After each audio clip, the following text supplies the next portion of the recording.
बिस्मिल्लाहिर्रहमानिर्रहीम, अस्सलामुअलैकुम, good morning public, सुबह बखैर। मैं हूँ रुखमा इरफान मलिक और मेरे साथ मौजूद हैं अब्दुर्रऊफ साहब। अस्सलाम वालेकुम। और मैं उम्मीद करता हूँ कि आप सब लोग आज बहुत तरोताज़ा बैठे होंगे। हमारा दोस्त हरमीत अभी थोड़ी देर में पहुँच जाएगा, वो भी हमारे साथ शामिल हो जाएगा और फिर आके उसने कहना है कि मैं इंजॉय कर रहा था इस्लामाबाद का मौसम जो है वो बहुत ऑसम है। बट आज हम कह सकते हैं कि इस्लामाबाद का नहीं, लाहौर का भी मौसम बहुत ऑसम है।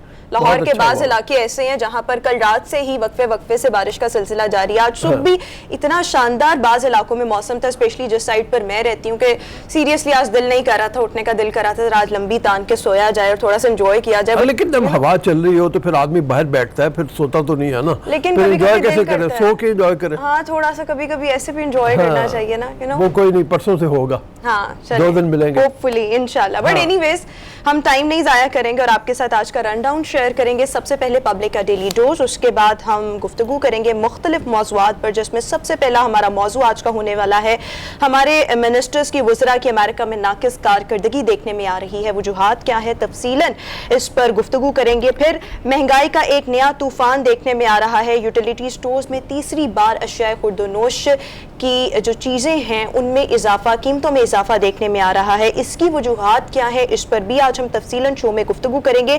फिर दुनिया भर में हम देख रहे हैं कि रऊफ साहब ऑर्गेनिक फूड हम देख रहे हैं कुछ 2-3 सालों से इसकी तरफ लोग बहुत ज़्यादा माइल हो रहे हैं, ऑर्गेनिक फूड खाने में बहुत ज़्यादा इंटरेस्टेड हैं, बल्कि इवन घरों में भी इस तरह के जो सब्जियां हैं, फल हैं, उनको ग्रो किया जा रहा है।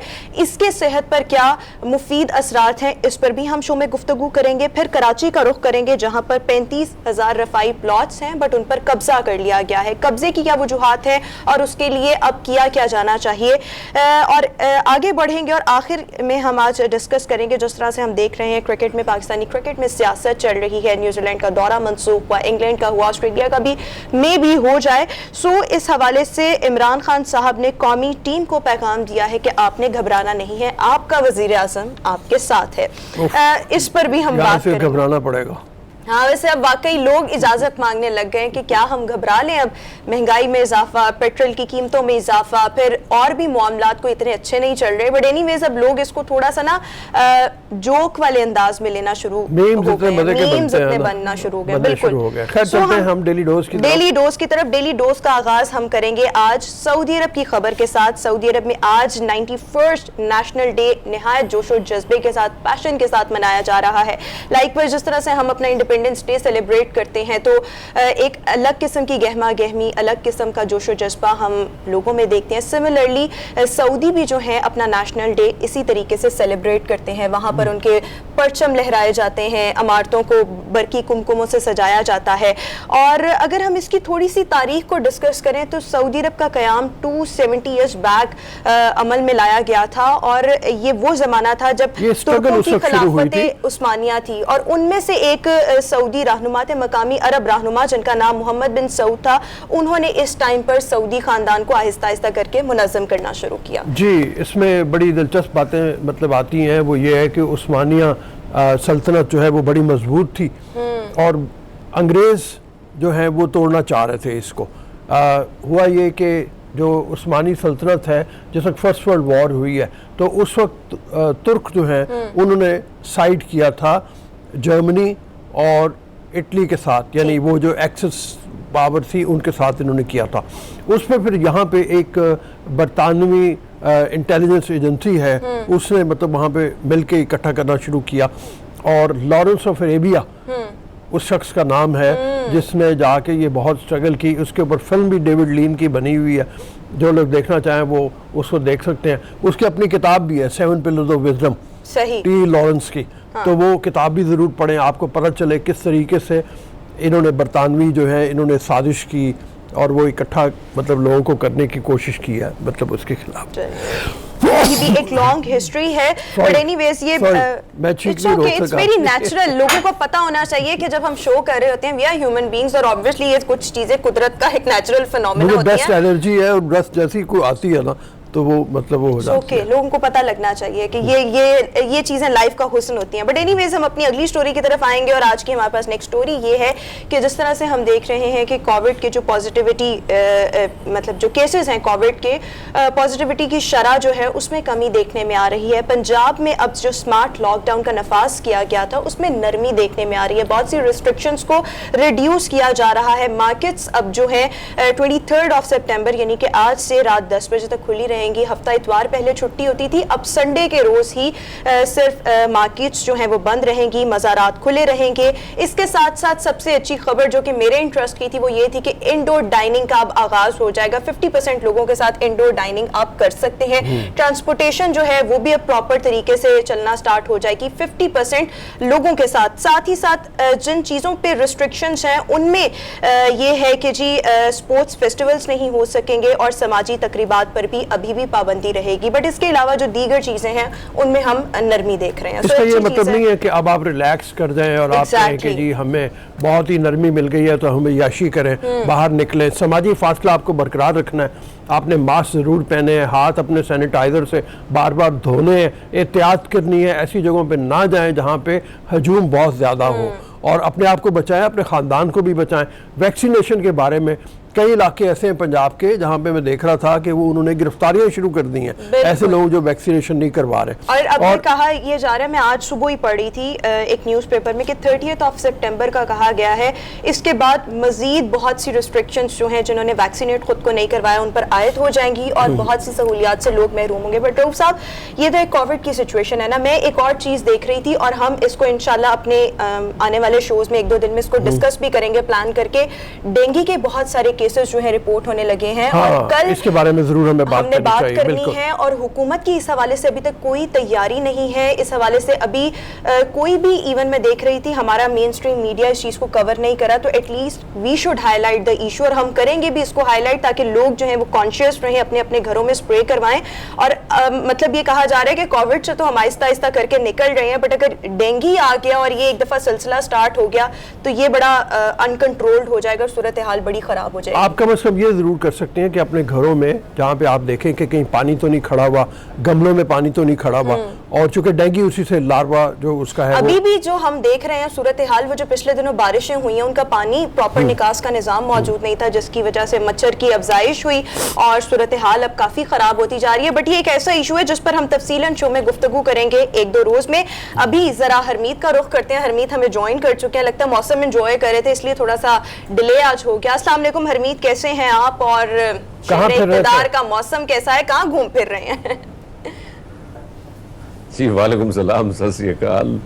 मौसम अच्छा है और थोड़े से लेट हो गए, लेकिन एनी हाउ आप सुनाएं, दोनों आप ठीक हैं? लाहौर में तो शायद बारिश ने तबाही मचा दी है, ऐसा लग रहा है आप लोगों की बातों से, मुझे अंदाजा ऐसा हो रहा है। हाँ। नहीं, तबाही नहीं है, बट अच्छी, चूंकि हल्की बूंदाबांदी है, इतनी ज्यादा तेज बारिश नहीं है, तो उसकी वजह से इलाके साफ ही हैं ज्यादातर। बहुत कम इलाके ऐसे हो गए जहाँ पे कोई पानी भरा होगा, इलाके साफ ही है और मौसम बहुत अच्छा है। आज हम कह सकते हैं कि औसम वेदर, औसम मौसम है लाहौर में, बहुत मजे का। चलते हैं हरमीत, अगली इजाजत है, अगली स्टोरी की तरफ चलें। हल्की फुल्की तब्दीली आ रही है और हम जी स्टार्ट, मैं तो कह रहा हूँ कि महिला को स्टार्ट करना चाहिए। चले जी, मैं डेली डोज की स्टोरीज शेयर कर रही थी, तो अभी हमारे पास नेक्स्ट स्टोरी ये है कि फार्मूला इलेक्ट्रिक रेसिंग नस्ट की टीम ने फार्मूला स्टूडेंट रशिया 2021 में एक निशान छोड़ा है। और ये नस्ट के कुछ स्टूडेंट्स हैं जिन्होंने इस कार को डिज़ाइन किया और उसके बाद इन्होंने एक इंटरनेशनल इवेंट में पार्टिसिपेट किया और इस इवेंट में, रशिया में इस इवेंट का इनेकाद हुआ था और दूसरी पोजीशन इन पाकिस्तानी स्टूडेंट्स ने अपने नाम की। अच्छा, बिल्कुल। और इसके साथ अगर हम इसके डिज़ाइन की बात करें तो इस गाड़ी का जो डिज़ाइन है वो खुली पहियों वाली, खुले व्हील्स वाली ये गाड़ी है और खुला इसका कॉकपिट है और फिर ये single seater formula racing car से मुतासर होकर बनाई गई है। 5 किलोवाट की बैटरी का इसमें इस्तेमाल किया गया है और 22 किलोमीटर की हद तक अच्छी है। और इसके साथ साथ हम एक और मजे की बात बताएंगे, फार्मूला 1 रेसिंग कार जिसका कुछ अरसे पहले तक शायद लोगों को इतना पता नहीं था, बट हमारी एक मीडिया वही की फार्मूलाकार साथी है ना? हैं जिन्होंने इस पर कुछ अजीबोगरीब से सवालात किए थे, जिस पर फिर हमने देखा सोशल मीडिया पर बहुत से क्रिटिसिज्म भी सामने आ रहा था, मीम्स भी बने थे, एंजॉय कर रहे थे लोग। तो ये वही वाली फार्मूला रेसिंग कार है जिसका हम जिक्र कर दुनिया की मशहूर तरीन रेसिंग की ये सीरीज है जो चलती है, और फार्मूला 1, और उसके नाम से फिर प्रोडक्ट्स बहुत बिकते हैं। फार्मूला 1 प्रोडक्ट्स, उसके जो कार वॉश, ये वे वगैरह वगैरह इतनी मशहूर है कि जिसकी बुनियाद के ऊपर आप ये देखो कि दुनिया जहान में चर्चे होते हैं इसके। बिल्कुल ठीक हो गया जनाब। वक्त मुख्तसर है, हम अगली स्टोरी को डिस्कस करेंगे। अगली स्टोरी ये है कि बलूचिस्तान हुकूमत मुख्तलिफ इक़दाम कर रही है अपने लोगों की फलाह के लिए, लोगों की तरक्की के लिए। हमने कल डिस्कस भी करे थे, मेटल पार्क का क़याम अमल में लाया जा रहा है, बहुत से इक़दाम किए जा रहे हैं जो कि अप्रिशिएबल हैं। और बहुत से इक़दाम के साथ साथ अब तालीमी जो शोबा है, तालीमी फील्ड है, उसमें भी मुख्तलिफ इनिशिएटिव जो है वो हुकूमत की तरफ से लिए जा रहे हैं ताकि जो हमारी आने वाली नौजवान नस्ल है उनको एक अच्छा लेवल ऑफ एजुकेशन प्रोवाइड किया जा सके। और एक बड़ी ज़बरदस्त इक़दाम किया जा रहा है बलूचिस्तान में, कोयटा में जो है पहला गर्ल्स कैडेट कॉलेज बनाने का फैसला किया गया है। और हम देखते हैं कि KPK की अगर बात की जाए, सिंध की अगर बात की जाए, इवन पंजाब में भी गर्ल्स कैडेट कॉलेज तो मौजूद है, लेकिन कोयटा में, बलूचिस्तान में कोई नहीं था। सो अब बहुत जल्द यहाँ पर कोयटा में कि देर आए दुरुस्त आए। चलो अच्छा हुआ कि 2021 में ख्याल आया कि हमने कैंट कॉलेज और कैंट स्कूल खोलना है, और बहुत अच्छी बात है। लेकिन अगर हमने जो बलूचिस्तान की महरूमियों का अजाला करना है तो पहले हमें काम करना चाहिए था। एजुकेशन के लिहाज से हमने पहले भी बातें की है इसके हवाले से। वहाँ के जो सरकारी स्कूल है उसकी बहुत बुरा हशर किया गया है। जो वहाँ के मिनिस्टर्स हैं, वडेरे हैं, सरदार हैं, उन्होंने उस पर कब्जा जमाया हुआ है। तो इन सबको खाली करके एजुकेशन की तरफ लाना चाहिए बलोची भाइयों को, बच्चों को, स्टूडेंट्स को, ताकि वो पाकिस्तान के दीगर बराबरी जो शहरी है उनके साथ रल मिल के पाकिस्तान के लिए काम करें। बहुत अच्छा काम है, लेकिन बहुत लेट हो गया भाजी। लेकिन चले अच्छा काम हुआ है, मतलब इनिशिएटिव अच्छा है। और उसके साथ साथ और खबर की जो डिटेल है ना, वो ये है कि बेशुमार मिडिल स्कूल है जिनको हाई स्कूल में तब्दील किया जाएगा, उनको अपग्रेड किया जाएगा। मिडिल स्कूल भी खोले जा रहे हैं, प्राइमरी स्कूल भी खोले जा रहे हैं। अगर ये है तो अप्रिशिएट करना चाहिए। चलो लेट ही सही, लेकिन यह है कि ख्याल तो आया, दुरुस्त है, बिल्कुल ठीक हो गया। तो जनाब अगली स्टोरी आज की हमारे पास ये है कि पाकिस्तान में एक ऐसी जुबान बोली जाती है जो कि अब बहुत महदूद लोग बोलते हैं। तकरीबन 3 से 4 लोग रह गए हैं जो इस जुबान को बोल रहे हैं। ये जुबान, इसको बदेशी जुबान कहा जाता है, और ये सिर्फ सवात का एक गांव है, बशी ग्राम, यहाँ पर बोली जाती है। एक्चुअली इस गांव में मजीद कुछ जुबानें भी बोली जाती हैं, जिसकी वजह से ये जुबान परवान नहीं चढ़ सकी, और अब बदेशी जुबान बोलने वाली एक ही फैमिली रह गई है जो इस जुबान को बोलती है। बाकी लोग इसको उस तरह से नहीं जानते। बट मेरे ख्याल में हरमीत का क्योंकि ताल्लुक सवात से है, तो वो हमें शायद इस जुबान के बारे में बेहतर मेरे ख्याल में मेरा जो इलाका है, बल्कि जहाँ पे जो मेरा इलाका है, वहाँ पे कुछ फैमिलीज अब भी वहाँ पे मौजूद हैं, जो अलेक्जेंडर की नस्लों से उनका जो ताल्लुक है। और ये जो जुबान जो आपने लफ्ज़ इस्तेमाल किया बिल्कुल ऐसा ही है, लेकिन बहुत कम तादाद में लोग रह गए। मुझे भी थोड़ी बहुत मैंने सीखी है, लेकिन ये है कि लोग कम हो गए ज़ुबान को बचाने, क्योंकि इलाकाई ज़ुबानें बेशुमार है हमारे यहाँ, और बड़ी खूबसूरत ज़ुबानें हैं, चाहे वो गुजरो हो या हिनको हो या इस तरह की जो दीगर ज़ुबानें हैं। लेकिन इसके हवाले से अगर बात करें तो बड़े कम लोग हैं। चाहे ख्वाजा खेला के इलाके में थोड़े से बहुत पाए जाते हैं, फिर उसके साथ साथ चकेसर के गाँव में थोड़े बहुत पाए जाते हैं।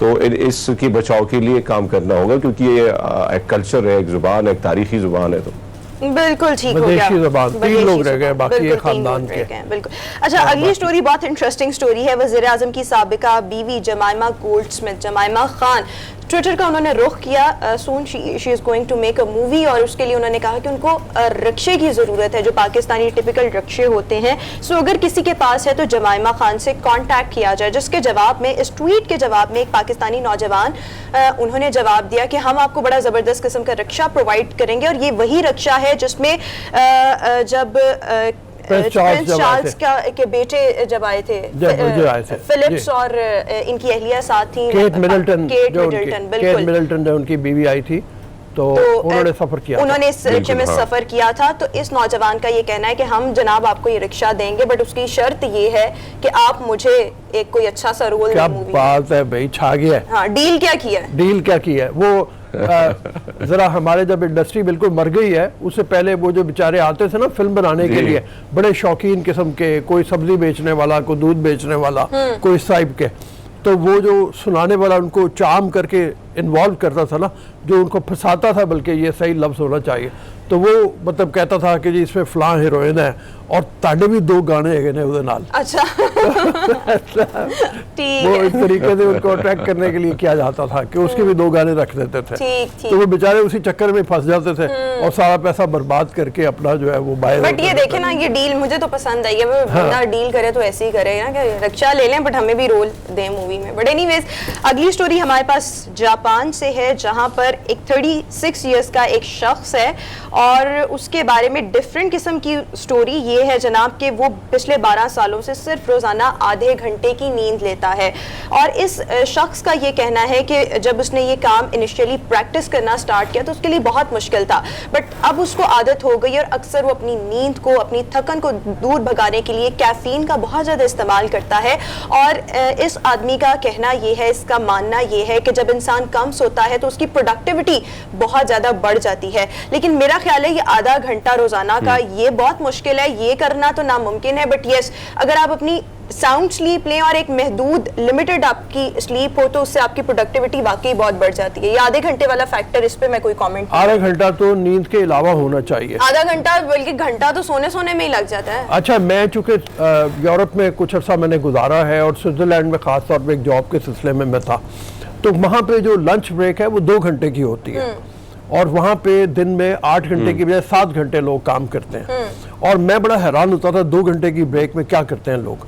तो लोग खाना खा के अपना दरख्तों के नीचे ही वो लेट जाते हैं, वो सिएस्टा मशहूर है, सिएस्टा, और वो कहते हैं सिएस्टा यानी कैलूला जिसे हम बोलते हैं दोपहर की नींद। वो कहते हैं प्रोडक्टिविटी बढ़ जाती है इससे।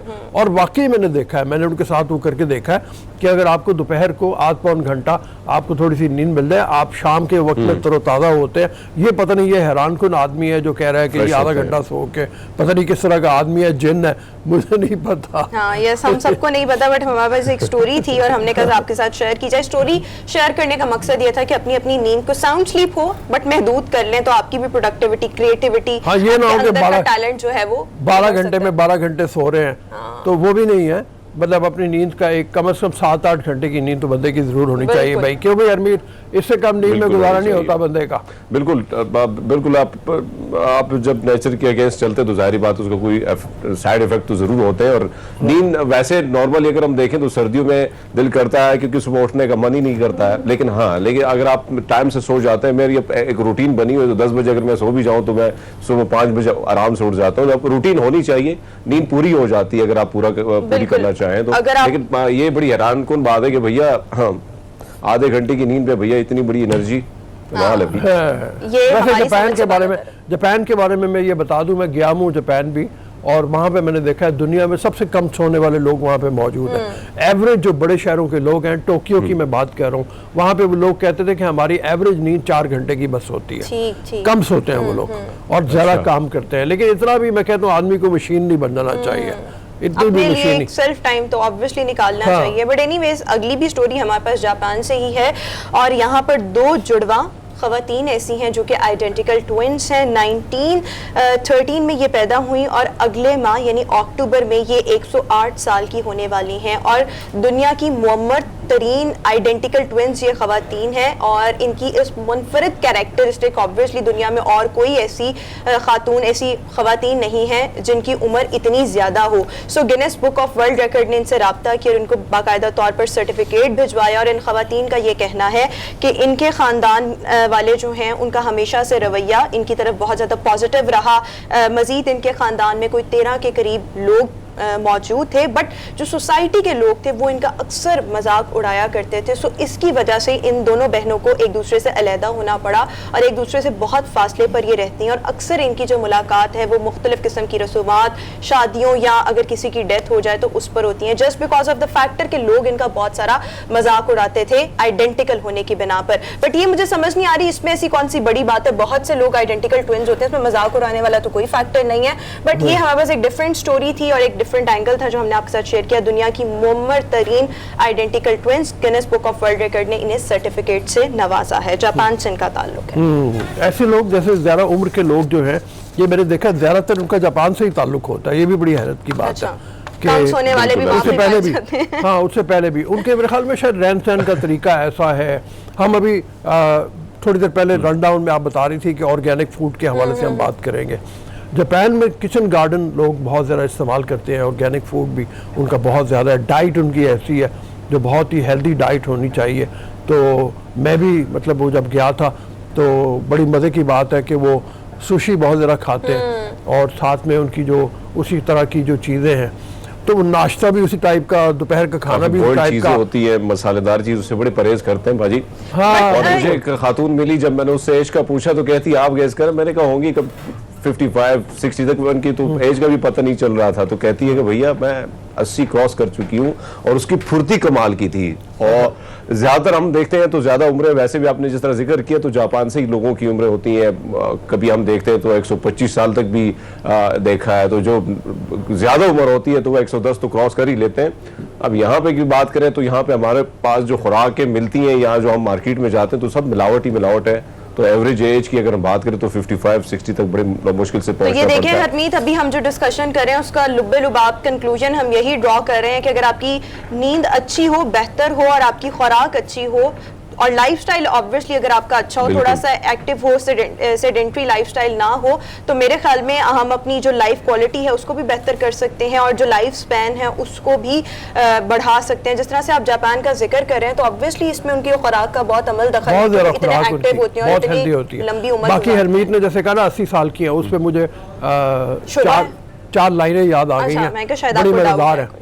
तो वो ये है हरमीत के, मेकअप से उनके खा ही गया दिल मेरा फरेब, मेकअप से उनके खा ही गया दिल मेरा फरेब, अब आप ही बताएं करूं क्या नजर को मैं, देखा करीब आके तो 55 बरस की है, हैरान हूं दिल को रोऊं के पीटू जिगर को मैं। वाह, जबरदस्त। तो ये है कि मेकअप का कमाल ऐसा हो जाता है मतलब। बट एनीवेज ये तो था जनाब पब्लिक का डेली डोज, मुख्तलिफ स्टोरीज हमने आपके साथ आज शेयर की। अभी हम शो में एक ब्रेक, शाम एक ब्रेक के बाद वापस आएंगे, कुछ मजीद मौज़ूआत आपके सामने रखेंगे। Stay with us.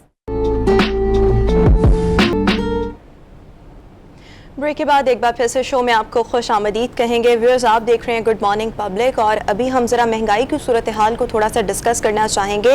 इक़्तिदार में आने से पहले वज़ीर आज़म इमरान खान साहब के बहुत से वादे थे, जिनमें एक वादा ये था कि महंगाई को कंट्रोल किया जाएगा और इसको कंट्रोल करने के लिए मुख्तलिफ स्ट्रैटेजीज़ जो हैं वो अपनाई जाएंगी। इक़्तिदार में आने के बाद भी हमने देखा ऐसी बहुत सी बातें की गई, बट अब तहरीक इंसाफ की हुकूमत का ये तीसरा साल और कारकर्दगी भी सबके सामने है और कारकर्दगी को लेकर दावे बहुत से किए जा रहे हैं, बट हकीकत उसके बरक्स नज़र आ रही है।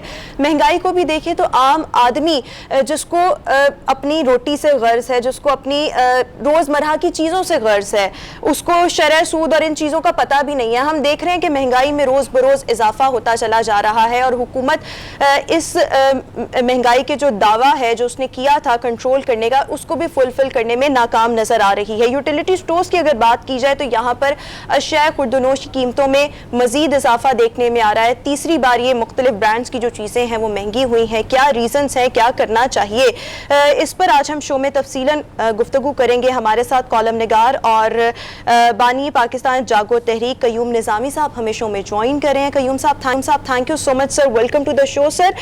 फरमाइएगा, हम देख रहे हैं कि महंगाई जो है वो रोज बरोज बढ़ती चली जा रही है, डॉलर की कीमत में इजाफा होता चला जा रहा है, रुपए की कदर घटती जा रही है, पेट्रोलियम मसनूआत की कीमतों में इजाफा हम देख रहे हैं। महंगाई का एक तूफान है जो थमने का नाम नहीं ले रहा। अब यूटिलिटी स्टोर्स का हम जिक्र कर रहे थे, स्टोरी भी हमारी आज की ये है, यहाँ पर अशिया ज़रूरिया की चीजें मजीद महंगी हो गई हैं। सर, आम आदमी जाए तो किधर जाए?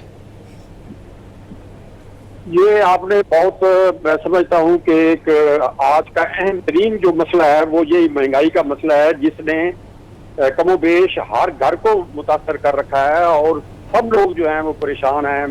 वो उनको समझ नहीं आ रही कि हम 2 वक्त की रोटी कैसे खाएं। जो बड़े स्कूलों में बच्चे लोगों ने डाले हुए थे वो उनको वहां से निकाल रहे हैं, कोई अपना राशन कम कर रहे हैं, कोई बच्चों का दूध कम कर रहा है। यानी ये जो महंगाई है, क्योंकि ऐनी शायद वो पाकिस्तान की तारीख का, तो मैंने ये महंगाई कभी जिंदगी में इतनी महंगाई नहीं देखी जितनी आज हो रही है। और उसकी असल में हम जो रीजन है ना, हमारा मसला ये है पाकिस्तान का कि हम उसकी जो वजूहात है उस पर नहीं जाते। हम वैसे तो मातम करते हैं और करना भी चाहिए कि महंगाई जब भी हो तो मातम करना चाहिए, क्योंकि जब ये जो हमारे लीडर हैं, सियासी जमातें हैं, ये जब आवाम से वादे करते हैं तो कुछ और होते हैं, और जब इक़्तिदार में आते हैं तो उन वादों को भूल जाते हैं। ये इंतहाई अफसोसनाक पाकिस्तान की तारीख है। सियासी तारीख उठा के देख लें, शायद ही कोई 2-4 ऐसे हुक्मरान पाकिस्तान की तारीख में आए हों जिन्होंने अपने वादों पर खुलूस नीयत के साथ अमल किया हो। मगर ये जहाँ तहरीक-ए-इंसाफ का तल्लक है, इन्होंने जो वादे किए, मैं हैरान हूँ कि उनमें से बहुत कम कहते हैं कि जो नाकाबिल जिक्र वादे जो हैं वो पूरे किए होंगे, बल्कि अक्सर वादे वो पूरे नहीं कर सके। इसकी असल में मेन रीजन जो है ना वो ये है कि वो कायदे आजम ने बता दी थी कि हमें पाकिस्तान के बाद, जब उन्होंने स्टेट बैंक की ब्रिटेन का बीमारी के बावजूद डॉक्टरों ने कहा कि आप नहीं जा सकते, लेकिन उनकी कमिटमेंट थी इस धरती के साथ, अपने पाकिस्तान के साथ, तो उन्होंने कहा कि नहीं, मैं जाऊंगा और मैं इकोनॉमिक विजन दूंगा, मैंने अपनी कौम को बताना है कि उनकी माशी पॉलिसी कैसे होनी चाहिए। तो वहां पर उन्होंने खिताब करते हुए कहा कि इस वक्त दुनिया में 2 निज़ाम है, एक कम्युनिज्म है और दूसरा कैपिटलिज्म यानी सरमायादाराना माशी निज़ाम। तो उन्होंने कहा कि ये दोनों हमारी जरूरतों के मुताबिक नहीं है, ये अवाम की वेलफेयर नहीं कर सकते, हमें अपना निज़ाम बनाना होगा जो पाकिस्तानी होगा, जो गुलामाना नहीं होगा। ये जो निज़ाम है हमारा माशी निज़ाम हो या सियासी, मैं नाज़रीन से कहता हूँ कि खुदा के वास्ते इसको आप देख रहे हैं 74 सालों से दोनों निज़ामों को नाकाम हो गए हैं, लोग परेशान हैं, लोगों की इज्जतें महफूज नहीं रही, बच्चों की, दूसरों की, इतना निज़ाम जो है वो नाकाम हो चुका है, गवर्नर सिस्टम फेल हो चुका है, रियासत का कोई इदारा जो है वो इस वक्त काम नहीं कर रहा, अदालती निज़ाम आप देखें शर्मनाक हद तक गिर चुका है नीचे। तो मैं ये सबसे यही गुजारिश करना चाहता हूँ जो मेरी आवाज को सुन रहे हैं, और इसलिए हमने पाकिस्तान जागो तहरीक शुरू की है कि हम आवाम को ये बताएं कि आपको बेदार होना पड़ेगा, बाशऊर होना पड़ेगा और आपको मुनज़्ज़म होना पड़ेगा। कायदे आज़म ने ये कहा था कि पाकिस्तान का जो निज़ाम है, माशी निज़ाम, वो अपना होगा, गैरों का नहीं होगा, और वो इस्लाम के जो शहरी असूल हैं जिसमें इंसाफ है, जिसमें मसावात है, जिसमें रवादारी है, जिसमें सरमायादारी और जगीरदारी का कोई कुरान पाक में जिक्र ही नहीं है, बल्कि ये मुनाफी है, इसको बदलना होगा। लेकिन अफसोस की बात यह है कि इमरान खान के दौर में ये जो माफियाज हैं वो इस हद तक ताकतवर हो चुके हैं कि उन्होंने पूरी रियासत को यरगमाल बना लिया हुआ है। मैं आपको एक मिसाल देना चाहता हूँ, निजामी अमीर मोहम्मद खान जो गवर्नर थे मगरबी पाकिस्तान के, उनके दौर में चीनी जो है वो 4 आने महंगी हो गई, चीनी किल्लत हो गई, तो उन्होंने कहा कि एक कराची का जो चीनी चोर है बड़ा जसीरा अंदोज, उसको उठा लो, और एक लाहौर का जो चीनी चोर है बड़ा, उसको उठा लो। जब दोनों को उठा लिया तो चीनी अपनी कीमतें सही हो गई। मगर आज अफसोसनाक सूरत हाल ये है मेरे हम वतनों, मेरे अजीजों, मेरे बेटे, मेरे भाइयों, कि जो मुजरम है उनको वीआईपी बना दिया जाता है, जो जखीरा अंदोज है, जो चीनी महंगी करते हैं उनको जखीरा, गवर्नर सिस्टम चलता नहीं है। तमाम जो है ये हमारे अवाम दुश्मन जो लोग हैं उसमें जखीरा अंदोज हैं, रिश्वतखोर हैं, करप्ट हैं, सारे महकमों के, सारे शोबों के जो लोग हैं उन्होंने अवाम के खिलाफ खामोश मुआहदा कर रखा है।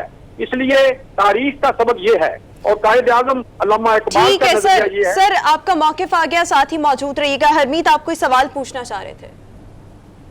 जी निज़ामी साहब, आपसे पूछना चाह रहा हूँ कि कल वज़ीर ख़ज़ाना साहब जो है वो कह चुके हैं कि भाई महंगाई का मसला पाकिस्तान के नहीं पूरी दुनिया का मसला है, तो आप इस बयान को कैसे देखते हैं? अगर हम देखें पूरी दुनिया की जो करेंसी है कम से कम मुस्तहकम रहती है, अगर पाकिस्तान की बात करें तो ये हजखोरे खा रही है, दिन प दिन रुपये की जो कदर है वो भी गिरती जा रही है। साथ साथ अगर हम पूरी दुनिया की बात करें, पाकिस्तान के कंपेरिजन करें तो यहाँ पे जो बेरोजगारी की शरह है वो भी बढ़ रही है। तो इस बयान को आप कैसे देखते हैं कि क्या वाकई पूरी दुनिया के साथ महंगाई का मसला, पाकिस्तान के जो मसले पूरी दुनिया का भी है वो तो है, इसमें कोई शक नहीं, लेकिन पाकिस्तान की इस महंगाई को कंट्रोल कैसे किया जाए, क्या तरीकाकार होगा, क्या अपनाना चाहिए तरीकाकार? ये जो मैं समझता हूँ कि ये बिल्कुल ये गलत बयानी करते हैं। पहले भी आप शौकत अजीज का देखें, जमाना जब था बड़े दावे करते थे वो वजीर आजम जो थे कि ट्रिकल डाउन इकोनॉमी होगी, ऊपर लोगों के पास जमा होगा पैसा तो नीचे आएगा, तो वो खुद ही ट्रिकल आउट हो गया। उन्होंने आज तक कभी पाकिस्तान का नाम नहीं लिया।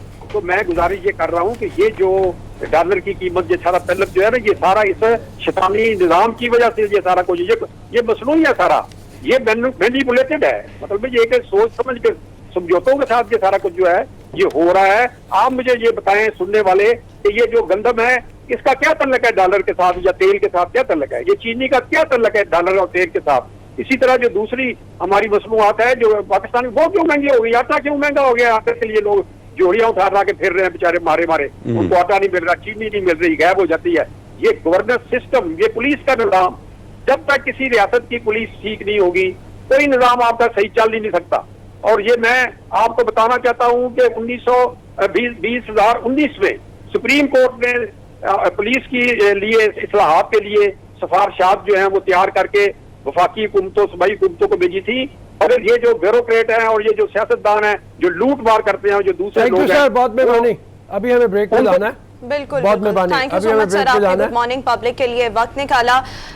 बिल्कुल इस वक्त तहरीक इंसाफ हुकूमत को बहुत से चैलेंज ना है, गुर्बत है, बेरोजगारी है, लेकिन महंगाई इस वक्त सबसे बड़ा मसला है। और कल इमरान खान साहब ने भी कैबिनेट में जिस वक्त बात हुई है, शौकत तरीन साहब के हवाले से यहाँ बात हो रही थी, तो उन्होंने कहा है मतलब जायजा लिया जाए, पूरी कैबिनेट को कहा जाए, देखा जाए कि मतलब महंगाई क्यों इतनी ज्यादा हो रही है। तो चलते हैं ब्रेक की तरफ, ब्रेक के बाद वापस आएंगे। बिल्कुल ठीक, अभी हम शो में ब्रेक शामिल करेंगे, ब्रेक के बाद दोबारा हाजिर होंगे। Good morning public.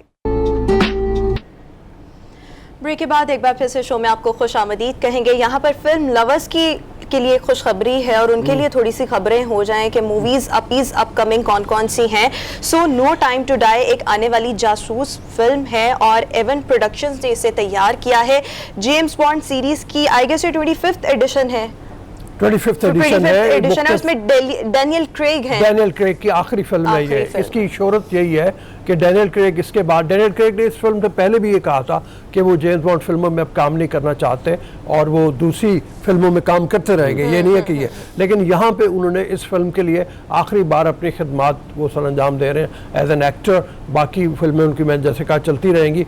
तो बात असल में यह है कि जो जेम्स बॉन्ड फिल्म है ये बहुत डिमांडिंग होती है, एक्शन इसमें बहुत ज़्यादा होता है, स्टंट बहुत ज़्यादा होते हैं और जेम्स बॉन्ड की फिल्मों में मतलब हम देखते हैं कि अमूमन विलन के पीछे भागते हुए ऐसे मयूर वाक़यात आते हैं कि जिसके मतलब वो आदमी को जान तोड़ की बाजी लगानी पड़ती है, जान की बाजी लगानी पड़ती है।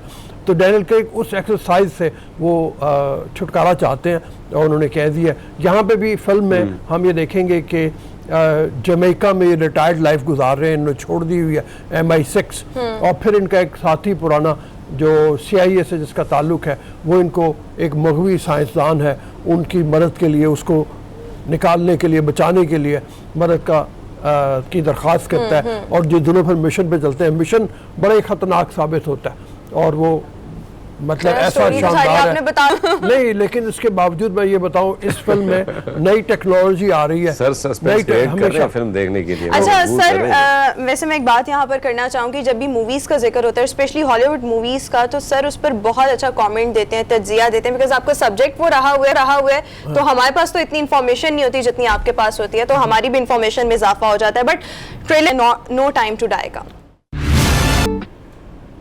ब्रेक के बाद एक बार फिर से शो में आपको खुश आमदीद कहेंगे। व्यूअर्स, हम देखते हैं कि पाकिस्तान के मुख्तलिफ शहर ऐसे हैं जहाँ पर कब्ज़ा माफिया सरगर्म है और मुख्तलिफ प्लॉट्स की अगर बात की जाए, मुख्तलिफ जगहों की अगर बात की जाए तो कब्ज़ा माफिया काबिज़ है। इमरान खान साहब जब इक़्तिदार में आए तो मुख्तलिफ ज़मीनों को कब्ज़ा माफिया से आज़ाद कराने की भी बात की गई। अभी हम कराची की अगर सूरत हाल को देखें तो यहाँ पर 35,000 रफ़ाई प्लॉट्स ऐसे हैं जहाँ पर कब्ज़ा माफिया सरगर्म है और इन प्लॉट्स पर काबिज़ है। गुज़िश्ता रोज़ की अगर बात की जाए तो सुप्रीम कोर्ट ऑफ पाकिस्तान ने एक्शन लिया और इस हवाले से अहकामात जारी किए कि ये जितने भी प्लॉट्स हैं, रफाई प्लॉट्स हैं, इनको फौरी तौर पर वागुजार करवाया जाए। और साथ ही साथ कराची में एक बहुत अहम इमारत नस्ला टावर है जिसको गिराने का हुक्म दिया गया और इस हवाले से सुप्रीम कोर्ट के अहकामात ये हैं कि इस टावर के बिल्डर्स जो हैं यहाँ पे मौजूद, जिनकी भी दुकानें हैं, अपार्टमेंट्स हैं, उनको मार्केट वैल्यू अदा की जाए। सूरत हाल क्या है, किस तरह से सुप्रीम कोर्ट के अहकामात पर इम्प्लीमेंट होगा, इस पर हम तफसीलन गुफ्तगू करेंगे। हमें शो में ज्वाइन करें हमारे कॉरेस्पॉन्डेंट कराची से Talha मखतूम। Thank you so much Talha. Talha, बताइएगा ये जो रफाई प्लॉट्स हैं इन पर कौन लोग काबिज हैं, मालियत क्या है और ये जो सुप्रीम कोर्ट के अहकामात हैं रफाई प्लॉट्स को लेकर और साथ ही साथ नस्ला टावर को लेकर इम्प्लीमेंट कैसे होगा? जी, मैं सबसे पहले तो आपको बताता चलूं कि ये तकरीबन नवंबर 2017 का सुप्रीम कोर्ट का ऑर्डर है जिसमें 35,000 जो है रफाई प्लॉट हैं, एमनेस्टी प्लॉट हैं, जिनको खाली कराने के अहकाम दिए गए हैं। वो सरकारी लैंड है जो कराची के इदारे हैं, जिसमें कराची डेवलपमेंट अथॉरिटी है, कराची मेट्रोपॉलिटन कॉरपोरेशन है, कुछ कंटोनमेंट बोर्ड्स के प्लॉट्स हैं जिस पे जो है वो कब्जा हुआ है। उस पर लैंड ग्रेबिंग हुई है, चाइना कटिंग हुई है, कहीं जो है वो हाई राइज बिल्डिंग्स बन गई हैं। उसके लिए अहकाम 2017 में सुप्रीम कोर्ट ने दिए थे कि इनको वागुजार किया जाए, इनके जो मकासद है जहाँ पार्क बनना है वहाँ पार्क बनाया जाए, जहाँ डिस्पेंसरी जिस मकसद के लिए भी रफाई प्लाट जो है वो रखा गया है उस मकसद के लिए इस्तेमाल किया जाए।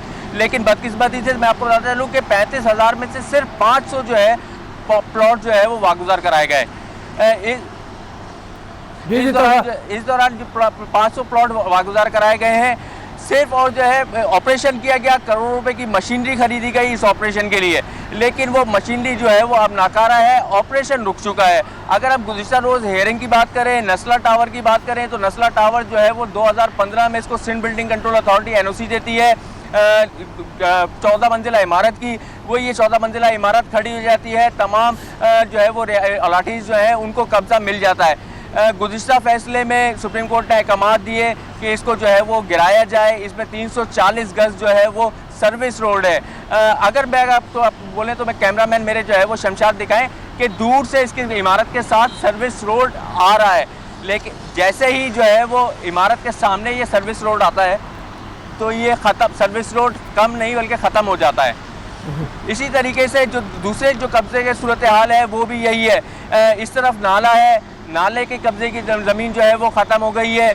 इस पे जो है वो सुप्रीम कोर्ट ने अहकाम दिए कि आप इसको फौरी गिराएं। कल गुज़िश्ता जो है वो रोज़ जो है वो हेयरिंग हुई, जिसमें जो है नज़रसानी की अपील जो अलाटीज़ है उनकी जानिब से, बिल्डर की जानिब से जो है अपील दायर की गई थी। उस अपील पे हेयरिंग हुई है, तो उस अपील को भी जो है वो चीफ जस्टिस साहब ने मुस्तरद किया है और इस इमारत को 1 माह के अंदर गिराने के अहकाम दिए हैं। इसमें एक्शन लेते हुए कल जो है वो असिस्टेंट कमिश्नर जो है बहादुराबाद के, उनकी तरफ से एक नोटिस जारी किया गया है यहाँ के अलाटीज़ को, स्विस सदर्न गैस कंपनी को, के इलेक्ट्रिक को, कि जो है वो इसके तमाम यूटिलिटी कनेक्शन जो है वो मुनक़ता किए जाएँ।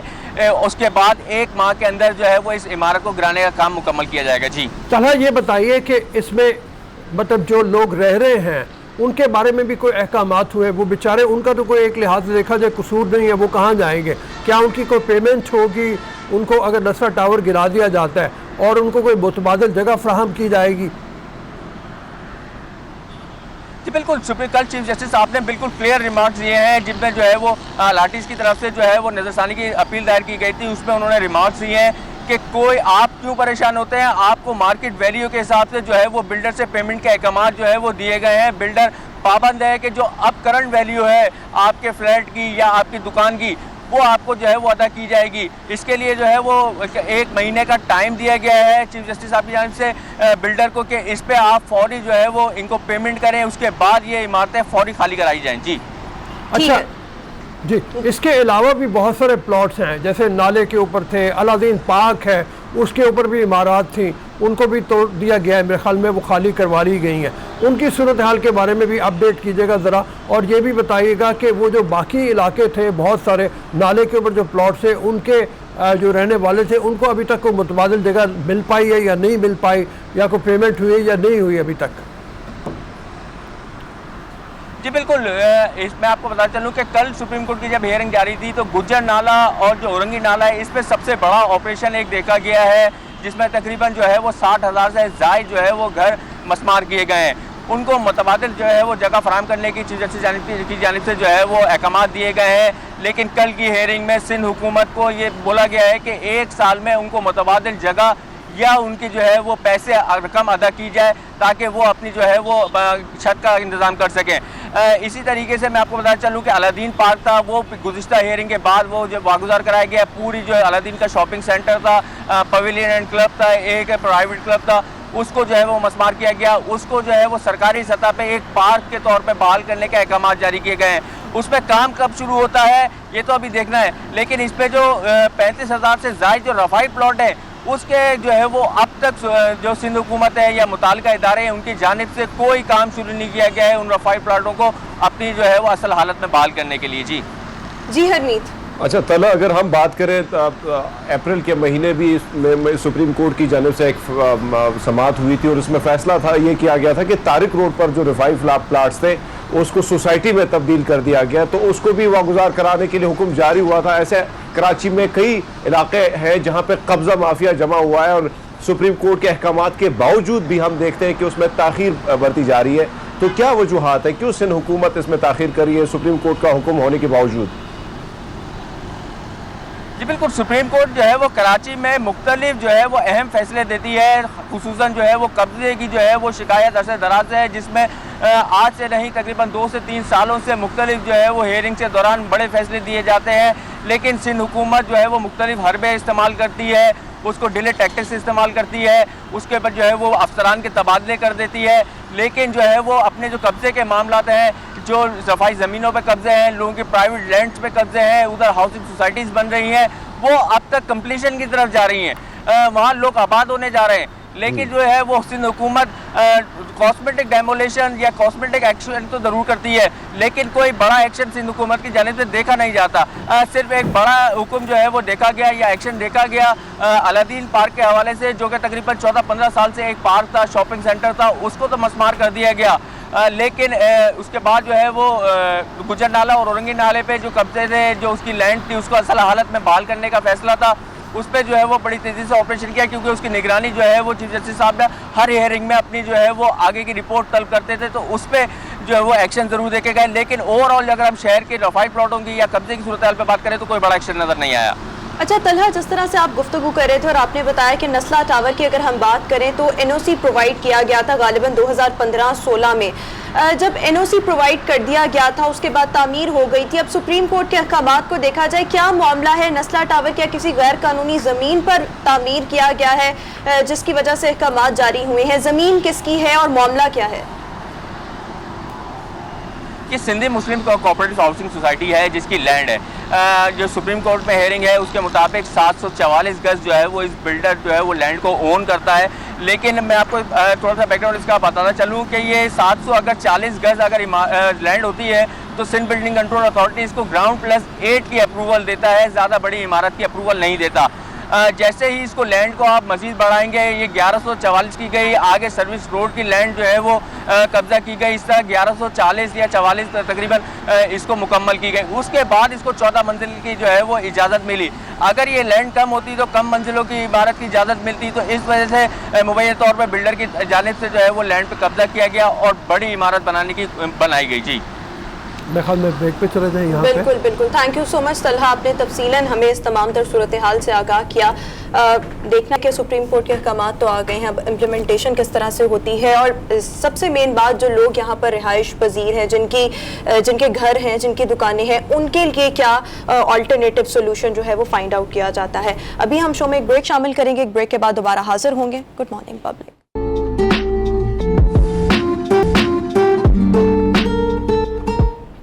ब्रेक के बाद एक बार फिर से शो में आपको खुशामदीद कहेंगे। व्यूअर्स, दुनिया भर में ऑर्गेनिक फूड का रुझान बहुत ज़्यादा बढ़ता चला जा रहा है।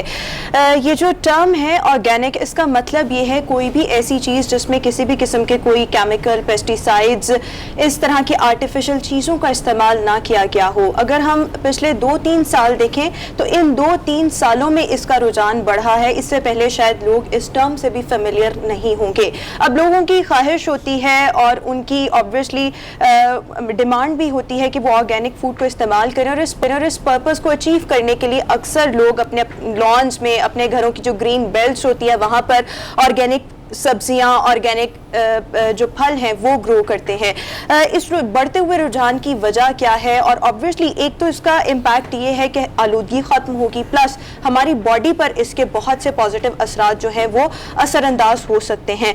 गुफ्तगू करने के लिए हमें शो में ज्वाइन कर रहे हैं ऑर्गेनिक एक्सपर्ट नजम मजारी साहब। Najam, thank you so much, welcome to the show. Sir फरमाइएगा, ऑर्गेनिक फूड जिस तरह से मैं भी जिक्र कर रही हूँ, रुझान बहुत ज़्यादा बढ़ता चला जा रहा है, इस रुझान की आपको वजह क्या नज़र आती है? प्लस फिर इसके ओवरऑल हमारी जो हेल्थ है उस पर आप क्या इम्पैक्ट देखते हैं, पॉजिटिव असरात की अगर बात की जाए? जी थैंक यू जी, सबसे पहले तो बहुत बहुत शुक्रिया आप लोगों ने मुझे इनवाइट किया अपने प्रोग्राम में। तो इसको मैं स्टार्ट ऐसे करता हूँ, सबसे पहले तो लोगों को हमने बताना है कि ऑर्गेनिक होता क्या है। सबसे पहले आई विल टेल यू कि ऑर्गेनिक है क्या, ऑर्गेनिक कहते किसे हैं। तो कोई भी क्रॉप, कोई भी फसल, वो प्रोडक्शन से लेके कस्टमर तक पहुंचने तक अगर उसमें कोई भी केमिकल, किसी भी तरह का कोई भी केमिकल इस्तेमाल नहीं किया गया तो वो ऑर्गेनिक होती है। आप पूछेंगे कैसे? जैसे फॉर एग्जांपल अगर आपने कोई भी एक सेब है, अगर आप उसे उगा रहे हैं तो सेब के बीज से लेके उसकी पैकिंग, उसकी प्रोसेसिंग, या उसको अगर आप जूस में भी कन्वर्ट करें, कोई केमिकल आपने उसमें यूज़ नहीं करना, ना ही आपने उसकी प्रोडक्शन में कोई खाद इस्तेमाल करनी है, और ना ही किसी तरह का आपने उसके ऊपर केमिकल स्प्रे करना है। और उसके बाद जब उसकी आप प्रोसेसिंग करते हैं, फॉर एग्जाम्पल आप उसको ड्राई कर रहे हैं या आप उसको वॉश करें, वॉशिंग के अंदर भी बहुत सारे केमिकल्स यूज़ किए जाते हैं। दूसरे वॉशिंग में जो है आपका अगर आधा घंटा लग रहा है तो केमिकल वॉश में शायद 2 सेकंड लग जाए, तो उस प्रोसीजर, उस टाइम को और प्रोडक्शन ज़्यादा करने के लिए केमिकल का इस्तेमाल किया जाता है। और ये केमिकल का इस्तेमाल क्यों किया जाता था? ये इसलिए किया जाता है क्योंकि हमारे पास फूड की शॉर्टेज थी, तो फूड की शॉर्टेज को बचाने के लिए केमिकल डालेगा। जैसे फॉर एग्जांपल अगर आपकी एक फसल, एक ज़मीन है, अगर वो आपको 10 किलो का फल दे रही है और उसमें से तकरीबन कोई 2 किलो तो आपके कीड़े खा जाते थे, तो उसको बचाने के लिए लोगों ने क्या करते थे? केमिकल स्प्रे करते थे। अब वो केमिकल स्प्रे से ठीक है आपने प्रोडक्शन तो बढ़ा ली, लेकिन प्रोडक्ट की क्वालिटी आपने डैमेज कर दी, उसके बाद जो लोग बीमार हो रहे हैं उसका हम नहीं देख रहे। तो ये चीज़ें हैं कि हमें केमिकल प्रोडक्ट से बचना चाहिए और ऑर्गेनिक की तरफ आना चाहिए। अच्छा, एक तो इंसानी सेहत के लिए भी, दूसरी चीज़ ये कि वो जब आप उस ज़मीन के ऊपर स्प्रे करते हैं तो उस ज़मीन को भी आप ख़राब कर रहे हैं, वो ज़मीन भी बंजर हो जाती है। कुछ सालों के बाद वो ज़मीन आपको फल नहीं देगी, वरना ज़मीनें तो सारी ज़िंदगी फल देते थे। जैसे सारी ज़िंदगी हमें ऑक्सीजन मिल रहा है, लेकिन जैसे पोल्यूशन बढ़े, आप कह रहे हैं कि ऑक्सीजन की जो मिकदार है वो कम हो रही है, सेम इसी तरह ज़मीन भी ख़राब हो रही है। आप उसमें खाद डाले जा रहे हैं, खाद डाले जा रहे हैं, खाद डाले जा रहे हैं, एक टाइम आएगा वो ज़मीन आपको फल नहीं देगी, वहाँ पे कुछ भी नहीं उगेगा। इसी तरह इंसान भी बीमार हो रहे हैं, ज़मीनें भी बीमार हो रही हैं। तो हम इससे लोगों को चाह रहे हैं कि जो जितने भी फर्टिलाइजर्स आप ये केमिकल यूज़ करते हैं, इनसे बचें, केमिकल स्प्रे से बचें। उसके बाद जो प्रोसीजर होता है उससे भी आपने बचना है। अच्छा, दूसरा आपका सवाल था कि इसकी जो डिमांड है कुछ 2-3 सालों में क्यों बढ़ी है? इसकी सबसे ज़्यादा डिमांड डेवलप करने वाला कोविड था। ठीक है, कोरोना से अगर हम अभी बच्चे में सिर्फ ऑर्गेनिक की वजह से लोग कहते हैं पाकिस्तान में फैला नहीं, क्योंकि हमें अल्हम्दुलिल्लाह हमारे दादा परदादो हमारे रूट्स में ऑर्गेनिक है, शुरू से हम ऑर्गेनिक कहा जाता है कि अच्छी खुराकें खाई हुई हैं। अधिक अच्छी, बिल्कुल अच्छी खुराकें और ऑर्गेनिक खुराकें हम, क्योंकि हर बंदे का रिलेट कहीं ना कहीं गाँव से है। तो मुझे तो जो रीज़न लगी थी कि पाकिस्तान में कोविड अल्हम्दुलिल्लाह बाकी यूरोपियन कंट्री से कम इसलिए कम फैला क्योंकि हम शुरू से ऑर्गेनिक थे, हमारी इम्यूनिटी उनसे ज़्यादा स्ट्रॉन्ग है। इसकी वजह से हम जो है ना बचे हुए, हम कोई ना कोई देसी घी खा रहा है, कोई ना कोई गाँव से कोई शहद आता रहता है। बाहर तो लोग पता नहीं सालों में एक शहद खाते हैं, हमारे तो दूसरे दिन घर में शहद पहुंचा होता है, कहीं ना कहीं देहातों गांव से चीजें आ रही होती हैं। तो ऑर्गेनिक अपना लाइफस्टाइल बना, कोविड की वजह से हमें मेडिसिन तो थी नहीं ना कोरोना से बचने के लिए, तो हमने ऑर्गेनिक अपनी इम्यूनिटी ही बिल्ड की है। वही हमने कलवंजी खाया है, वही हमने शहद खाया है, वही हमने जैतून का इस्तेमाल किया। तो इसी तरह मैं कह रहा हूँ कि ऑर्गेनिक लाइफस्टाइल हम देखें बाहर दुनिया में ऑर्गेनिक फूड का रुझान जिस तरह बाहर दुनिया में बहुत ज्यादा, पाकिस्तान में भी बढ़ रहा है, लेकिन बाहर दुनिया में ये होता है कि भाई कोई ना कोई इदारा ऐसा बना होता है, जैसे अमेरिका में USDA के नाम से इदारा है जो सर्टिफाइड करता है कि भैया ये ऑर्गेनिक है या नहीं है। जी जी। पाकिस्तान में हम कैसे इसकी पहचान कर सकते हैं कि भैया ये जो हम ले रहे हैं, क्योंकि हर एक जब हम जाते हैं तो लिखा होता है कि भैया ऑर्गेनिक फूड है, ये ऑर्गेनिक हनी है, ये दूध मिलावट से पाक है, तो हम कैसे इसका तयन कर सकते हैं कि भैया ये चीज़ ऑर्गेनिक है या नॉन ऑर्गेनिक? जी बिल्कुल। अच्छा, जो ऑर्गेनिक का प्रोडक्ट है ना, ये सिर्फ जो आप अगर इसको परचेज करेंगे, ये ट्रस्ट बेस्ड होता है। अगर आप किसी पे ट्रस्ट करते हैं, किसी ब्रांड पे, तो ही आप उसे बाय कर सकते हैं, वरना पाकिस्तान गवर्नमेंट पाकिस्तान को ऐसी बॉडी नहीं है जो आपको ऑर्गेनिक की सर्टिफिकेशन दे सके। मैंने काफ़ी सीनियर लेवल से, इवन के चैम्बर के भी कुछ लोगों से, प्रेसिडेंट से, काफ़ी लोगों से मिला, मैंने कहा जी ऑर्गेनिक की बॉडी बनाई जाए, क्योंकि उन्होंने कहा जी ब्रांड्स बहुत कम है, अब 1-2 ब्रांड्स के लिए एक बॉडी बनाना और उस पर करोड़ों का बजट लगाना वो बड़ा टफ था। तो मैं उसी के लिए तो ये TV पे प्रोग्राम करता हूँ, अखबार में अपने आर्टिकल्स भी लिखता हूँ कि खुदारा इसके लिए एक बॉडी बनाई जाए, हमें सर्टिफिकेशन दिया जाए। ये एक बहुत बड़ा क्वेश्चन है, लोग हमसे फ़ोन कर कहते हैं कि जी आपकी सर्टिफिकेशन क्या है ऑर्गेनिक की। तो मैं कहा पाकिस्तान में कौन दे रहा है, आप बताएं कौन सी इदारा देते हैं, हम सर्टिफिकेशन ले लेते हैं, तो हमें तो सर्टिफिकेशन देने वाले लोग ही नहीं है, तो मजबूरन हमें बाहर से लेनी पड़ती है। अब US जो वहाँ से एक हमारी सर्टिफिकेशन है, और वो इतनी कॉस्टली है, हम तो अफोर्ड कर सकते हैं, दूसरे छोटे ब्रांड्स नहीं अफोर्ड कर सकते हम, और हमने वहाँ से फिर एक हमने इंडिया से लिया, वो भी बहुत कॉस्टली है। अगर पाकिस्तान में हो तो उसका मुल्क का भी फ़ायदा है, फार्मर का भी फ़ायदा है कि आपका किसान भी सर्टिफाइड हो जाएगा। आप किसी फार्मर से, किसी ब्रांड से कोई चीज़ लेते हुए घबराएंगे नहीं।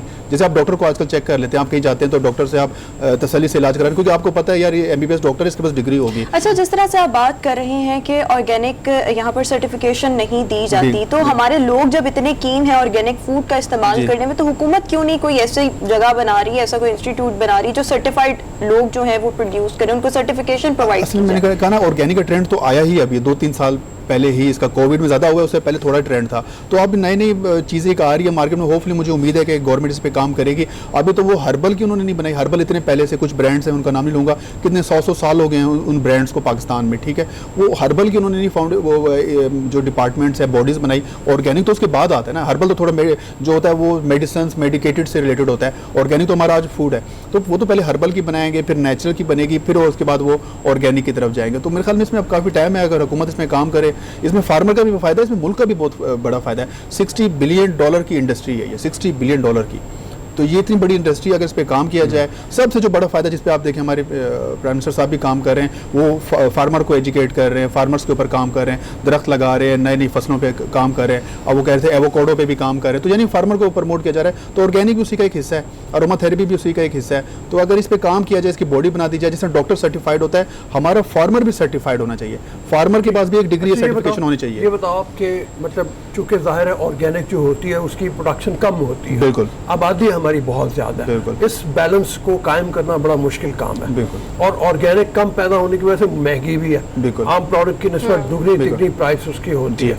अब जिन मुल्कों में, मैं स्विट्जरलैंड में रहा हूँ, वो छोटे गांव में एक मैंने देखा है कि सारा गांव ऑर्गेनिक खाता है। उसकी वजह ये कि 5000 की टोटल पॉपुलेशन थी उसकी, और वो 5000 ही रहनी है, बढ़नी नहीं है। वहाँ पे हर चीज ऑर्गेनिक थी, बिल्कुल।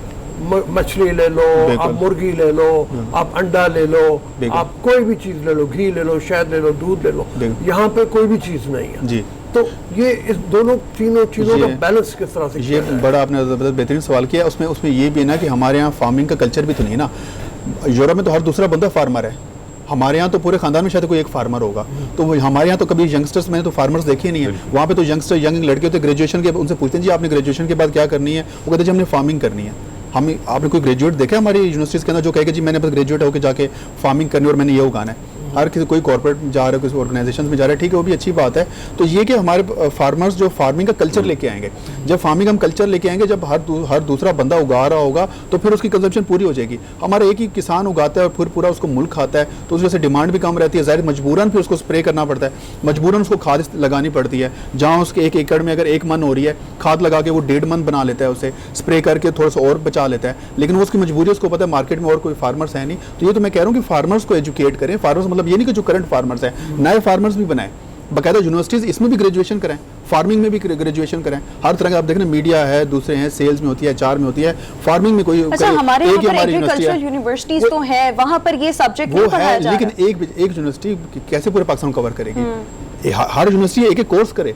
ये यूनिवर्सिटी के लिए कंपलसरी हो कि आप फार्मिंग का एक कोर्स ऑफर करें 4 साल के, जिस तरह आप मीडिया का करते हैं, जिस तरह आप HR का करें, जिस तरह मार्केटिंग का करें। एक एग्रीकल्चर फैसलाबाद की एक यूनिवर्सिटी है, वो कैसे पूरे पाकिस्तान कवर कर ले? वो कर रही है, बहुत अच्छी काम कर रही है। मोरिंगा पे आपने देखा होगा, डॉक्टर शहजाद बसरा साहब हैं, मोरिंगा पे उन्होंने बहुत अच्छा काम किया है। इसके अलावा और भी काफ़ी चीज़ों पर काम करें, लेकिन एक यूनिवर्सिटी और उन्होंने बहुत अच्छा काम किया है। इसी तरह की अगर यूनिवर्सिटी एक डिपार्टमेंट बनाना शुरू कर दे तो देखें, फिर जाहिर सी बात है जो फार्मर यूनिवर्सिटी से ग्रेजुएट होगा उसने करना ही ऑर्गेनिक ही है ना, वरना उसकी तालीम का फिर फायदा क्या? अगर उसने फिर वही जाके जमीन का बेड़ा घर करना है, वही फार्मर को नुकसान पहुंचाना है, ऑर्गेनिक की तरफ ही जाएगा। जिंदगी गुजारने के लिए ऑर्गेनिक फूड का एक अहम रोल होता है जिंदगी में, सेहतमंद जिंदगी में। अगर बात की जाए ऑर्गेनिक फूड के हवाले से, तो इसमें कोई शक नहीं, क्योंकि इसके प्रोडक्ट, इसको बनाते हुए इस पर काफी कास्ट आती है। अगर हुकूमत भी आप जैसे दोस्तों की हिमायत करे, उनको सपोर्ट करे, उनको इमदाद करे इस चीज में, वो सामने आए। बल्कि अगर हम देखें कई सेक्टर इस्लामाबाद में खाली पड़े, तो उसमें भी आप ऑर्गेनिक फूड अगर लगा दे तो फायदा हो सकता है। कम से कम इस्लामाबाद के शहरी भी उससे फायदा उठा सकते हैं। तो क्या करना होगा हुकूमत को, कैसे इस किस्म के इक़दाम करने होंगे ताकि ऑर्गेनिक फूड ज्यादा हो जाए और उसकी कीमत भी कम हो जाए? जी देखिए, जैसे आपने सवाल किया ना कि ऑर्गेनिक फूड महंगा, मेरे ख्याल में महंगा नहीं है। वो दूसरा जो कमर्शियल प्रोडक्ट है वो आपको कल को महंगा पड़ जाता है आपके हॉस्पिटल के बिल से। आप सिर्फ ये मत देखें ना कि आपने फूड कितना लिया, अपने जरा मेडिकल बिल्स को भी तो कंपेयर करें ना, टोटल देखें ना कितना है। ऑर्गेनिक खाने से कम मैं चीज़ की गारंटी दे सकता हूँ कि आपके जो हॉस्पिटल के बिल है वो खत्म हो जाएगी। आप एक चीज़ 10 रुपये की ले रहे हैं, फिर अपने बाद में अपने इलाज के ऊपर भी 10 रुपये आप लगा रहे हैं, तो यानी कि वो चीज़ आपको 20 रुपये की कॉस्ट की ना। तो अगर आप ऑर्गेनिक खाएंगे तो मुझे नहीं लगता कि आपको हॉस्पिटल जाने की जरूरत है। आपके कम से कम जो आपके जो हेल्थ के बिल्स हैं वो कम हो जाएंगे, आपका जो वेट बढ़ रहा है, बाकी जो चीज़ें वहाँ से भी तो उसकी कमी आती है ना ऑफकोर्स। और तो गवर्नमेंट, जो आपने सवाल था कि गवर्नमेंट इस पर कैसे कर सकती है, गवर्नमेंट यही कर सकती है कि कम से कम यूनिवर्सिटीज़ को फोर्स कर सकती है कि इसका एक ऑर्गेनिक से रिलेटेड इसका कोई कोर्सेज बनाए जाएँ, डिपार्टमेंट्स बनाए जाएँ, इसमें भी बच्चों को ग्रेजुएशन कराया जाए। इस फील्ड पर काम करने की बहुत ज़्यादा ज़रूरत है, बट जिस तरह से हम बात कर रहे हैं कि हुकूमत को इस तरफ से चाहिए कि सर्टिफिकेशन प्रोवाइड की जाए और मुख्तलिफ स्ट्रेटजीज जो है वो अपनाई जाए, क्योंकि पाकिस्तान में इसका गवर्नमेंट लेवल पर रुझान कम है। बट इस चीज़ को हटाकर अपने घरों के लेवल पर, इंडिविजुअल लेवल पर हम क्या कर सकते हैं? छोटे लेवल पर मैं बात कर रही हूँ कि हम ऑर्गेनिक फूड बासानी जी, हासिल कर आप सकें। देखें ना ऑर्गेनिक आजकल तो लोगों ने रूफ गार्डनिंग शुरू कर दी है, घरों में उगा रहे हैं चीज़ें, आप अपने घरों में लगा सकते हैं। या अगर आपके पास गांव में कहीं पे भी कोई प्लाट है, कोई जगह पड़ी हुई है, आप उसकी गवर्नमेंट से परमिशन लेके आप वहाँ पे फार्मिंग कर सकते हैं। इसमें जैसे एलोवेरा है, आप वो उगा सकते हैं, मोरिंगा लोग दरख्त लगा देते हैं, घरों में इस्तेमाल कर सकते हैं, छोटी सब्जियाँ वगैरह लोग घरों में लगा रहे हैं। तो इस तरह की अगर घर में छोटी भी आपकी स्पेस है, और रूफ गार्डनिंग का तो आप ट्रेंड आ चुका है, बाकायदा कंपनीज डेवलप हो चुके हैं जो आपको घरों में छत के ऊपर, आपको देख छत तो हर किसी के पास है ना, घर है, आपको छत तो है ना उसकी, तो उसको पूरा यूटिलाइज करना सिखा रहे हैं, कैसे छत पे आप लोग उगा रहे हैं। तो लोग अपनी छतों पे भी उगा के महीने का 1 लाख 1.5 लाख 2 लाख आराम रहे हैं। उसमें एलोवेरा एक बहुत ज़बरदस्त चीज़ है, उसकी एक स्पीशी होती है बारबीडेंसिस, अगर वो से आप करें तो वो 3 से 4 हज़ार रुपये का वो लीटर उसका वो जो जेल है वो सेल होता है। ठीक है, मैं एक सवाल जो रह गया था, जी, जी। वो आपकी तवज्जो थोड़ी सी जरा दूसरी तरफ चली गई। जी, जी। वो ये है कि कॉस्ट जी कॉस्ट ज़्यादा है, जी। उसको कम करने के लिए क्या तरीक़ेकार? यही है कि प्रोडक्शन बढ़ाई जाएगी, जी। मतलब क्या किया जाए? अच्छी देखिए, चीज़ तो है, ठीक है। ये तो आइंदा आने वाली नस्लों के लिए बड़ी इंपॉर्टेंट चीज़ है। जी। बच्चे जितना ज़रा सीखे हैं, मेरे वालिदैन ये काम करते हैं उस तरीके से भी, तो कॉस्ट को कैसे कम किया जाए? मैं जाता हूँ ऑर्गेनिक मार्केट जो लगती है जी, यहाँ जी। पे, उनमें जाके मतलब, जी। तो एक चीज़ अगर मतलब एक तो कम भी होती है, छोटी भी होती है, ज़ाहिर है जी, जी, ऑर्गेनिक जो बिल्कुल। है, और दूसरे कॉस्ट भी ज़्यादा होती है, बिल्कुल। तो उसके लिए क्या किया जाए? देखिए जी, सब पहले तो ये कि जो अच्छी चीज़ है उसके तो आपको कॉस्ट पे करनी पड़ेगी। हर खालिश चीज़ की आपको कीमत होती है, एक अच्छी चीज़ की कीमत है वो तो अदा करनी पड़ेगी। सस्ती गाड़ी में और महंगी गाड़ी में फ़र्क है, जो अच्छी गाड़ी उसकी आपको कीमत अदा करनी पड़ती है। फर्स्ट। सेकंड है कि आपने सवाल पूछा कि इसकी कॉस्ट कम कैसे की जा सकती है। देखिए अभी फार्मर्स कम है, ये तो मैं कह रहा हूँ कि ऑर्गेनिक के अंदर फार्मर्स कम है, लिमिटेड से फार्मर्स है वही करें, ऑफकोर्स इसकी वजह से उसकी प्राइस बढ़ी है। जब कंपटीशन आएगा, जब बहुत ज़्यादा फार्मर्स होंगे, जब ऑर्गेनिक की जब पूरे मुल्क में प्रोडक्शन होगी, तो प्राइस ऑटोमेटिकली उसकी कम आ जाएगी।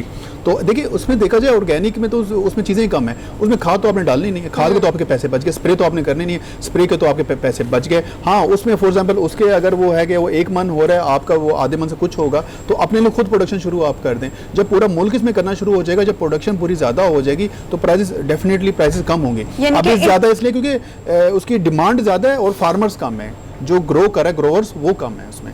तो जब हर कोई करना शुरू हो जाएगा तो प्राइस डेफिनेटली कम हो जाएगी इसकी। ठीक है, बिल्कुल सही है। मेरे ख्याल में असल बात यही है कि लोग ज़्यादा से ज़्यादा रुझान इस तरफ को आए।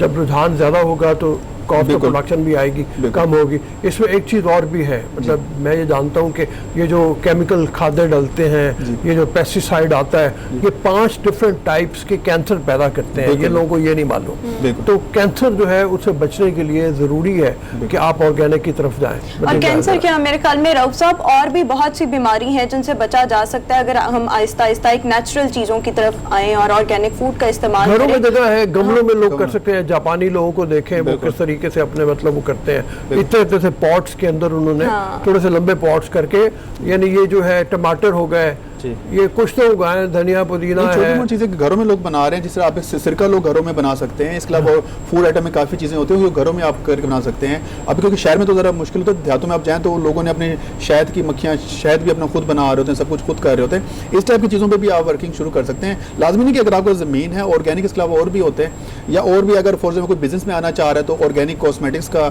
ऑर्गेनिक स्किन केयर का, शैम्पूज़ का, कंडीशनर का, ये इंग्रेडिएंट्स लेकर लोग घरों में बना रहे हैं। सिर्फ मैं फूड की बात नहीं कर रहा, ऑर्गेनिक स्किन केयर भी तो है। तो आप घरों में इस तरह के छोटे मोटे करके घरों में भी अपने आप कम से कम कॉस्मेटिक्स का खर्चा तो आप बचा सकते हैं ना उन चीज़ों से, और वो भी ऑर्गेनिक, क्योंकि इससे भी स्किन कैंसर हो रहा है, स्किन एलर्जीज हो रही हैं, पिगमेंटेशन बहुत ज़्यादा हो रहे हैं, तो ये सारे हेयर फॉल आपका बहुत ज़्यादा हो रहा है। वो सिर्फ केमिकल, क्योंकि शैम्पू के अंदर आपका SLS होता है, सल्फेट होता है। सल्फेट के बारे में आप अभी गूगल पे देखें तो वो आएगा कैर्सिनोजेनिक मतलब स्किन कैंसर, क्लियरली बता रहा है कि स्किन कैंसर है। तो ये इस तरह की चीज़ों के मसले मसाइल है। तो कम से कम आप चलिए फूड तो एक अलग चीज़ है, स्किन केयर का तो आप खर्चा बचा सकते हैं ना, उनको चीज़ें खुद घर में खुद बना सकते हैं। आंवला रीठा शिकाकाई से आप अपना शैम्पू, कंडीशनर, एलोवेरा उगाकर उसको बड़े डिफरेंट स्किन पे यूज किया जा सकता है। दुनिया में कोई ऐसा स्किन केयर प्रोडक्ट्स नहीं है जिसमें एलोवेरा ना यूज हुआ। एलोवेरा तो कम से कम अपने घर में आप इस्तेमाल करते हैं, सिंपल उसको आप काट के जल करके आप फेस पे लगा। एलोवेरा का मैं आसान करके कह लूं, कवार गंदल बोलते हैं। कवार गंदल हर घर में आम जड़ी बूटियों की तरह, और बाज लोग तो इसको खाते भी हैं, मतलब मैंने सुना है ये हड्डियों के लिए बहुत ज्यादा मुफीद है। इसका जूस भी वो बनता है, डायबिटिक पेशेंट इसे यूज करते हैं, हाई ब्लड प्रेशर के लोग भी इसे यूज कर रहे हैं, अस्थमा का जिनको इशू होता है वो भी कर रहे हैं, किडनी के लिए मल्टीपल बिल्कुल बहुत सारे बेनिफिट्स हैं। सो बात यही है कि ऑर्गेनिक फूड, ऑर्गेनिक प्रोडक्ट्स की तरफ आएँ। बहुत बहुत शुक्रिया, हमारे साथ मौजूद है नजम मजारी साहब। और इस बात का अगर हम देखें तो यही है कि हुकूमत को चाहिए कि हर इंस्टीट्यूट में एटलीस्ट ऑर्गेनिक फूड का एक सब्जेक्ट जो है, ऑर्गेनिक प्रोडक्ट का एक सब्जेक्ट जो है वो मख्तस किया जाए, ताकि ज़्यादा से से ज़्यादा लोग इसको पढ़ें, इस फील्ड में आगे आएँ और इस पर काम हो सके, और ऑब्वियसली इसकी जो कॉस्ट है उसमें भी ऑर्गेनिक प्रोडक्ट्स की उसमें भी कमी लाई जा सके। प्लस हुकूमत को चाहिए जो ऑलरेडी डिफरेंट ब्रांड्स काम करें उनको सर्टिफिकेशन जो है वो प्रोवाइड की जाए। अभी हम शो में एक ब्रेक शामिल करेंगे, एक ब्रेक के बाद आएंगे गुड मॉर्निंग पब्लिक।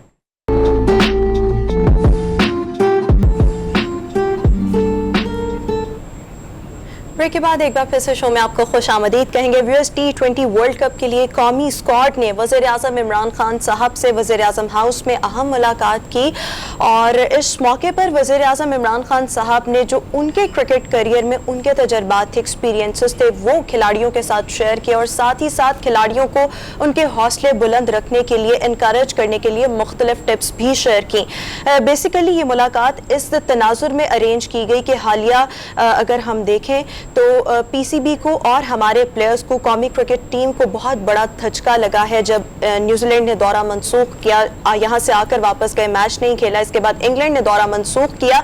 अब मुख्तलिफ जो स्ट्रैटेजीज हैं वो भी अपनाई जा रही हैं कि क्या स्ट्रैटेजीज जो हैं वो पाकिस्तानी प्लेयर्स के जो हौसले हैं उनको बुलंद रखने के लिए अपनाई जाएँ और इंटरनेशनली पाकिस्तान का इमेज जो है वो भी मुस्तहकम रहे। गुफ्तगू करने के लिए हमें शो में ज्वाइन कर रहे हैं स्पोर्ट्स एनालिस्ट अब्दुल मजीद भट्टी साहब। भट्टी साहब, बहुत शुक्रिया आपके वक्त का। सर, वज़ीर आज़म इमरान खान साहब की अगर ये प्लेयर्स के साथ मुलाकात देखें तो उन्होंने मुख्तलिफ किस्म की टिप्स भी शेयर की हैं कि खिलाड़ियों को अपने हौसले बुलंद रखने चाहिए। ये जो दौरे मनसूख हो रहे हैं इससे ऑब्वियसली पाकिस्तान का जो एक इंटरनेशनल इमेज था वो भी बहुत हद तक मुतासर हो रहा है। इमरान खान साहब हर एक को कह रहे हैं जी कि घबराना नहीं है, हम आपके साथ हैं, हम आपके साथ हैं। अब आपको नहीं लगता कि प्लेयर्स को भी यही बात कही जा रही है, कुछ बढ़कर करना होगा, खाली बातों से तो कुछ नहीं होगा? जी हुमा बिल्कुल।